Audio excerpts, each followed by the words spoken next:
FIFA just looked at a World Cup that half the football world is already calling bloated, chaotic, and exhausting, and decided the solution is to make it even bigger. Gianni Infantino wants 64 teams. 64.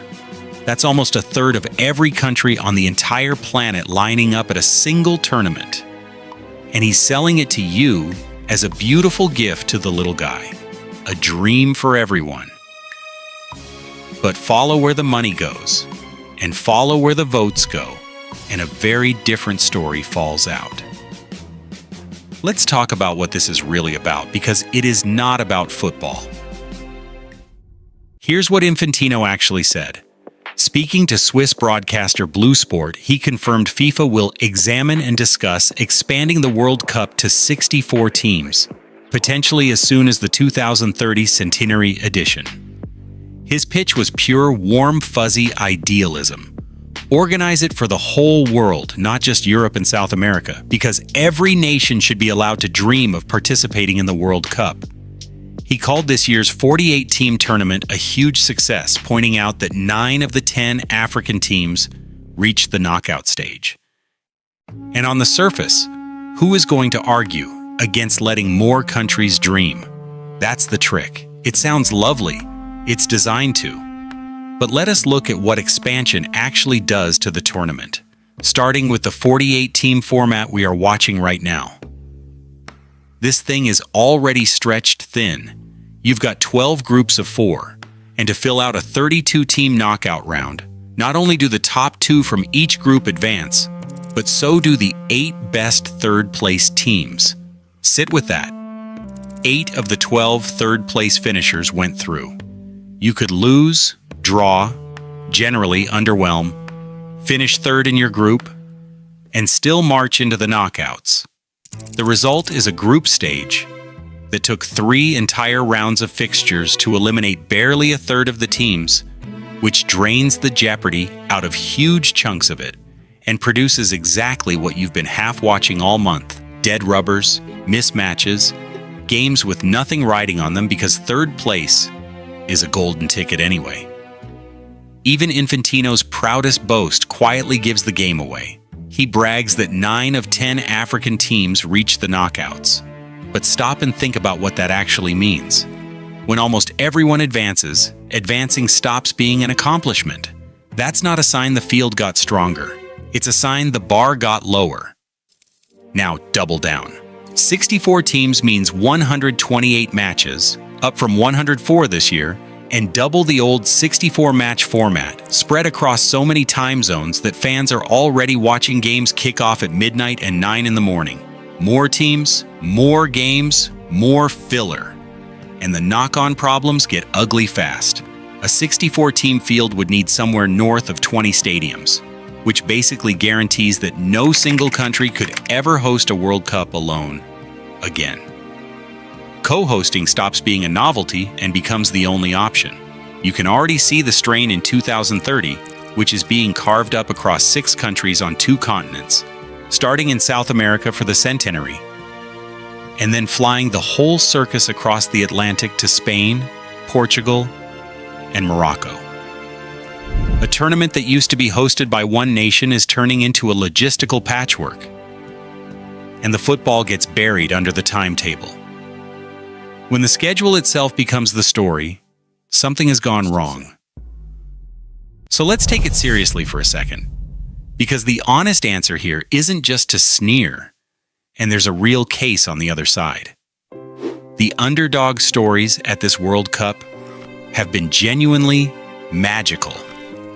Cape Verde, a tiny island nation, went toe-to-toe with Argentina and terrified them. Norway rode Erling Haaland all the way to a quarter-final nobody predicted. Africa as a whole had a brilliant tournament. And there's something real in Infantino's point that when small nations get a genuine shot at the big stage, kids in those countries start dreaming and federations start investing. Inclusivity isn't a con by itself. Previous expansions in 1982 and 1998 were absorbed just fine, and the World Cup survived. If the argument were purely more countries get to play, Reasonable people could disagree and move on. But that's not the whole argument, and it's the quality where this falls apart. Because for every glorious Cape Verde, this format also served up a pile of forgettable, low-stakes mush. And 64 teams would only thicken the mush. The entire point of a World Cup is that it's the hardest party on the planet to get into. That scarcity is the prestige. That's what makes qualifying mean something.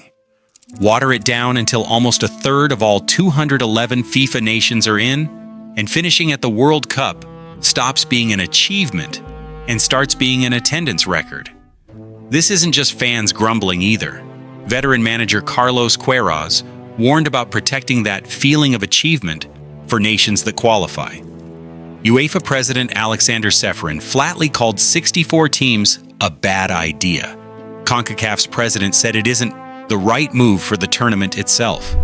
The people who actually run the confederations of world football are lining up against this.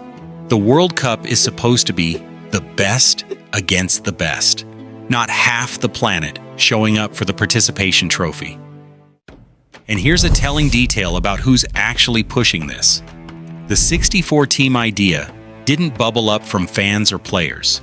It came from CONMEBOL, South America's governing body, which formally proposed it for the 2030 centenary. Meanwhile, UEFA, CONCACAF, and Asia's Confederation are all against.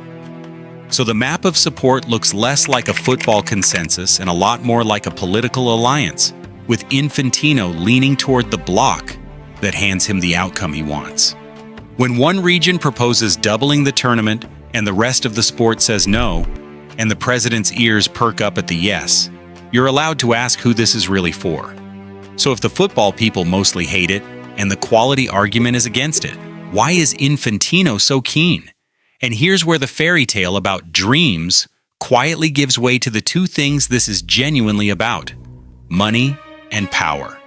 Take the money first, because it's almost comically obvious once you look. More teams means more matches, and every single extra match is a new revenue stream. More broadcast rights to sell, more tickets, more sponsorship inventory, more hospitality packages. FIFA expects to pull in somewhere around $16 to $17 billion from this 39-day tournament alone. Infantino's reaction to that number? He called it quite satisfactory, which might be the understatement of the decade. Forbes reported FIFA expects roughly $9 billion from 2026 on its own, more than the governing body made across the entire previous four-year cycle that included the Qatar World Cup. Broadcasting alone is nearly $4 billion. So when Infantino says every nation should be allowed to dream, there's a colder translation running underneath it. Every nation is a new television market, a new sponsor base, a new stack of ticket buyers. Expansion isn't charity, it's inventory.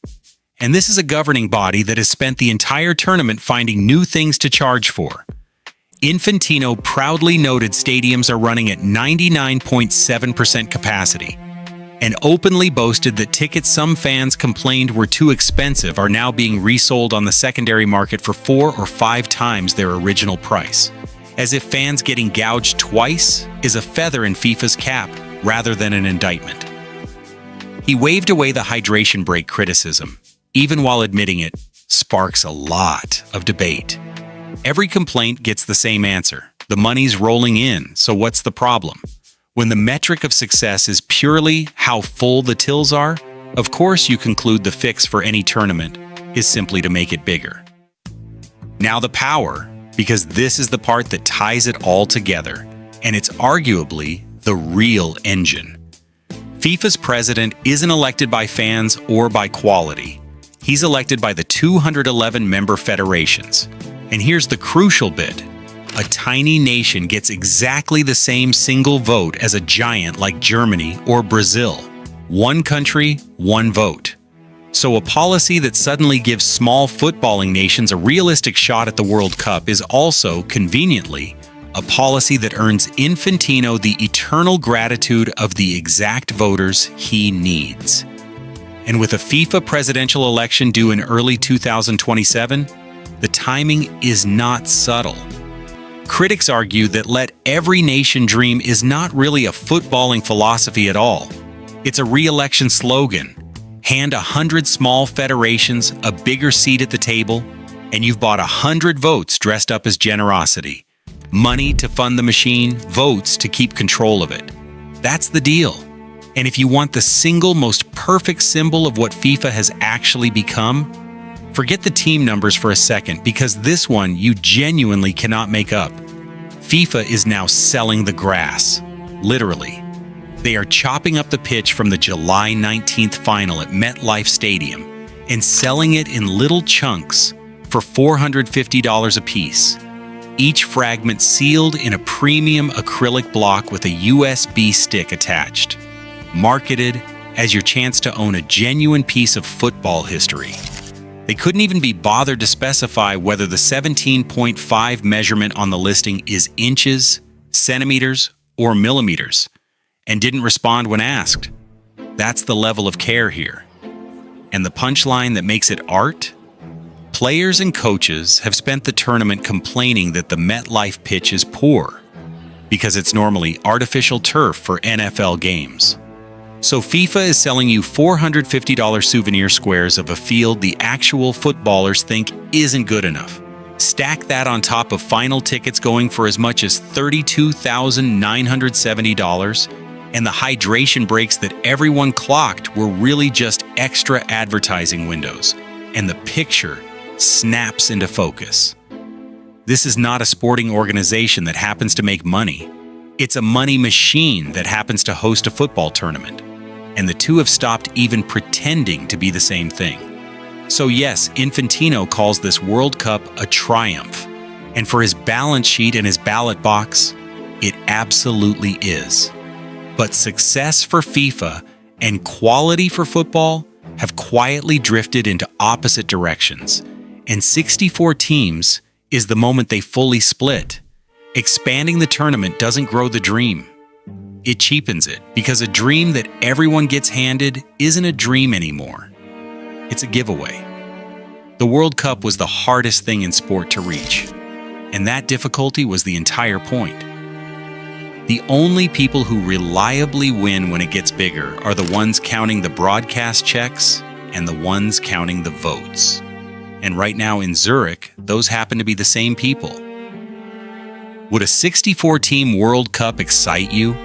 Or is FIFA squeezing this thing until the magic runs out? Drop your verdict below and hang around, because the semifinals are here and there's plenty more of this circus still to come.